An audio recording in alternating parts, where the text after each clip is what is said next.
Cada vez que se cruzan en mi camino libros como El viento en el pórtico, 13 cuentos de ficción oscura, suelo experimentar muchas emociones que van desde la curiosidad hasta la complacencia o la decepción, en el peor de los casos, pues me permiten conocer escritores nuevos o la faceta de otros que se han atrevido a experimentar con la narrativa del horror y lo fantástico.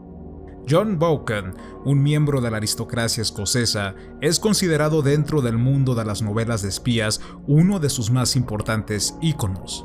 A decir verdad, dicho dato era totalmente irrelevante para mí debido a que no soy asiduo a este tipo de lectura.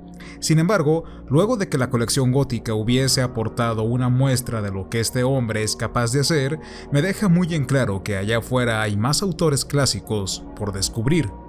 Por si fuera poco, he notado una fascinación entre los seguidores del subgénero con el tan denominado folk horror u horror folclórico, dicho en nuestro idioma. Aquellas historias en donde lo ancestral y sus cultos no toman lugar en mansiones o templos, sino en el bosque, de una forma harto primitiva, pagana, que conecta con las sensaciones más básicas del humano.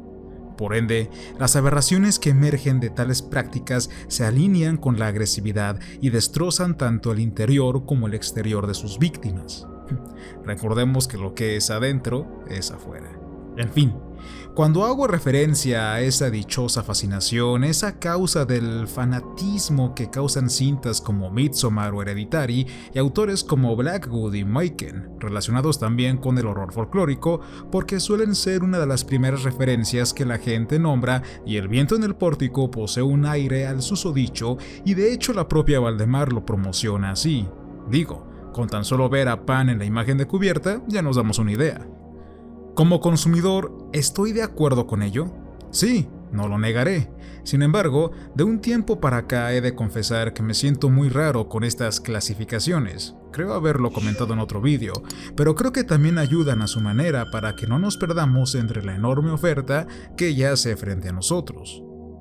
Uno de los temores al estar delante del trabajo de un escritor nuevo es el saber qué tan aburrido podría tornarse. Dada la carrera literaria de John Vaughan, he de decir que es imposible que nos abrumemos con sus historias, sobre todo si tomamos en cuenta que al momento de hacer sus debidas traducciones surgieron ciertos inconvenientes que son detallados en las notas al pie de página. Obviamente, nada que nos haya podido solucionar.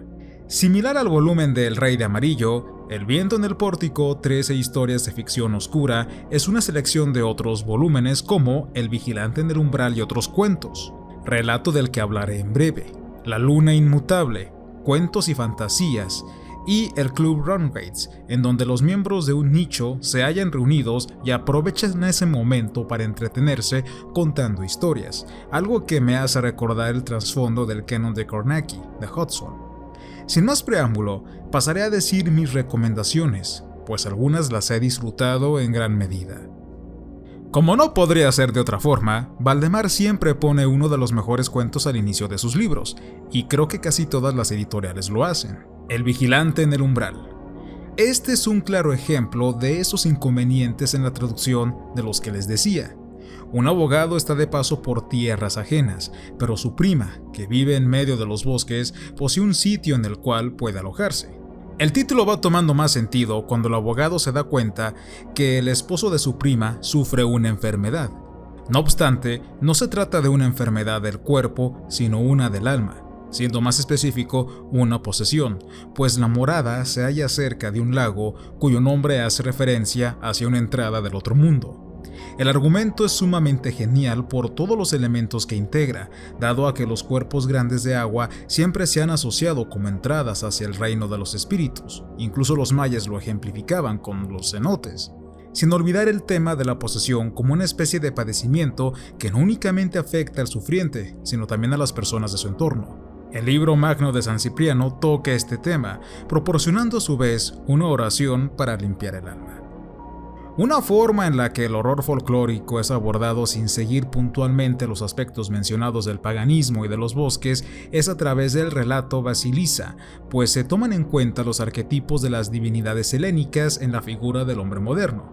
Ya lo decía una tarotista que conocí hace algún tiempo: qué fascinante es comprender al humano por medio de los dioses griegos. Y es que mucho de eso hay aquí. Para empezar, El protagonista de turno, Vernon, fue asediado de niño por sueños y pesadillas que le revelaban su porvenir. Dentro del ensayo de Pan y la pesadilla de Hillman, cuya reseña subí hace poco, el sabio nos dice cómo el dios cabra se sirve de los sueños para proporcionarle visiones del futuro a los hombres o a las ninfas, siendo algo que yo he experimentado en más de una vez. Es entonces que Vernon se embarca hacia un país lejano en su adultez y experimenta en carne propia la faceta del héroe fálico de las islas tropicales que Joseph Campbell menciona en Las Máscaras de Dios, dado a que haciendo uso de su hombría deberá rescatar de las garras de la bestia a la doncella de turno, envuelta también en un aire de misterio. Ignoro cuántas veces utilizaré la palabra paganismo en esta reseña, pero lo cierto es que si en un cuento donde lo pagano y lo satánico se entrelacen, entonces Marea Baja es el indicado para ustedes. No temo en declarar que es uno de los que más se acercan a la estética del gótico de antaño por un par de razones que desvelaré a continuación. Vean, un noble caballero conoce a una muchacha que vive en medio de los bosques. La madre de ella es una bruja que ha establecido un pacto con el príncipe de las tinieblas ofreciéndosela como tributo. La detestable anciana augura el peligro que el paladín representa para sus fines, por lo que, apoyada de la magia negra, ocasionará que los dos enamorados se suman en el abismo y la desesperación. Por ende, si nos detenemos y repasamos las variables de lo demoníaco, la del caballero, la de la dama en peligro y las artes oscuras, creo que el goticismo se respeta o al menos se le alude de una forma bastante grata. Por último, quisiera mencionar a El viento en el pórtico, el cuento que brinda su nombre al libro.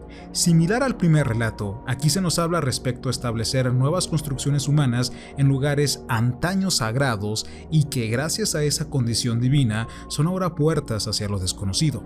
Fuerzas elementales del tipo masculinas, como el fuego y el viento, reclamarán lo que es suyo por derecho, abrazándolo todo y purificándolo en el proceso. Sin duda uno de los relatos más intrigantes y frenéticos que agradará de sobremanera a los seguidores de Blackwood y Machen.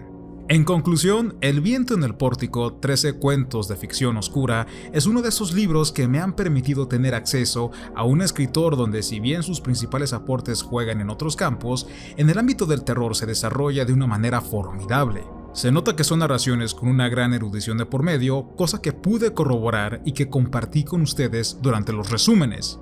John Vaughan posee muchos paralelismos con Lord Dunsany, mas la directriz y el rumbo de las historias tiran por otro lado. Si son amantes del horror folclórico al estilo de Midsommar o admiradores de Blackwood y Machen, sin duda es una compra obligada. Amigos, eso ha sido todo por el momento. Ha sido un placer el haber estado aquí con ustedes. Recuerden que pueden apoyarnos si gustan en nuestro perfil de PayPal. Eso ha sido todo. Nos vemos y hasta la próxima.